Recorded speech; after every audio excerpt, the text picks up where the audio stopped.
and the Texans. They're out front right now in the AFC South. Looking at the standings right now, we have the Titans. They're in second place at 7-6, and there are the Colts 6-6 after falling to the Jags last Sunday. Now, Indy really needs to pull the upset tomorrow in Houston if they want to make the playoffs. Two young teams under a lot of pressure this time of year. So, Mike Robb, what do you like about this Texans offense in general? I know there's a lot to like about it. There's a lot to like about it. But do you have your eye on something specific? Yeah. First of all, before I get into my point, I got to say Deshaun Watson's the best young quarterback in the National Football League. I don't care what all the numbers say. I love this kid, and you partner him with Bill O'Brien. The sky's the limit with this kid's potential. But the reason why they've been on this 9-game win streak is because they've captured the line of scrimmage. Mm-hmm. Nick Martin and this offensive line, he plays center. Nick Martin and this offensive line literally have come together right in front of our faces. Mm-hmm. Look, through this span,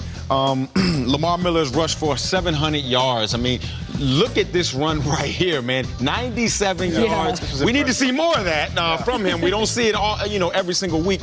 But when they go to their play-action pass game, it makes it all come alive because Deshaun Watson, he's one of those guys that can beat you from inside the pocket as well as outside of the pocket, and he's starting to use his legs a little bit more. But this run game has definitely given this offense an advantage and forced defenses to have something truly to deal with. I'm wondering how things are going to work out with Demaryius Thomas because 4 games in, he hasn't totally clicked with the offense yet. I'm telling you, you can see it. You can see it in the red zone. You can see it in short yardage situations. He's one of those guys. He's a bigger body receiver, so he traditionally plays the X, which is the dominant receiver. Well, they already have that in DeAndre Hopkins, so he's still adjusting to being the Z or the number 2 receiver. But the one thing you get with Demaryius Thomas is you get experience and you get leadership, and you can never have enough of that, especially this late in the season and trying to make a push to the playoff. They want that number 1 seed.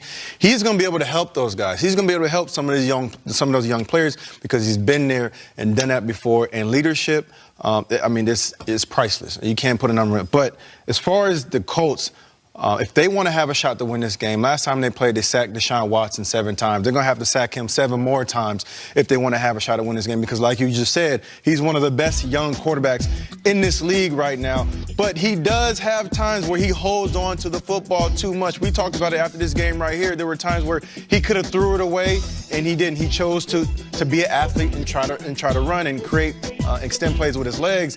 So they have to do this. They have to play sound football on the back end in the secondary because they do have DeAndre Hopkins, who one of the best receivers. Demaryius Thomas is coming along, like you just said, and it's going to get there. But this defense has to play. They have to play their best football game if they want to have a shot to win it. Got to take the ball away, too. Since starting in Week 7, 12 takeaways for the Houston Texans to 3 turnovers, and those 3 turnovers came all in one game. Mm-hmm. They've done a fantastic job protecting the football. Run game help you do that. Yep. And Bill O'Brien was asked about this, and he didn't want to go into it because the answer was yes. He was asked this week, does Deshaun Watson's ability to run create cutback lanes for Lamar Miller? And because these guys have to respect Deshaun. Yeah.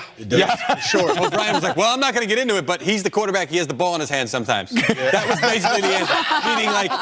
Meaning stop giving away our secrets. It definitely creates that, especially when you're running the outside zone to the left, and that defensive end, who's usually supposed to be the pursuit guy, got to fill in he there. has to worry about that quarterback. Yep. That cutback lane is going to be wide open. I love that. So the Texans going for their 10th straight win. There go that voice change again. I know it. But can you believe it? Can you believe they're going for She's excited, Emma. She's excited. She's got range like Steph Curry's got range, man. But I can't sing, which is a problem. The Texans currently at that 3 seed at 9-3. The Chargers also 9-3. They're the 5 seed with a huge game against the top-seeded Chiefs coming up on Thursday Night Football on NFL Network. But first, they need to beat the Bengals, and that's where our MJ Acosta picks things up.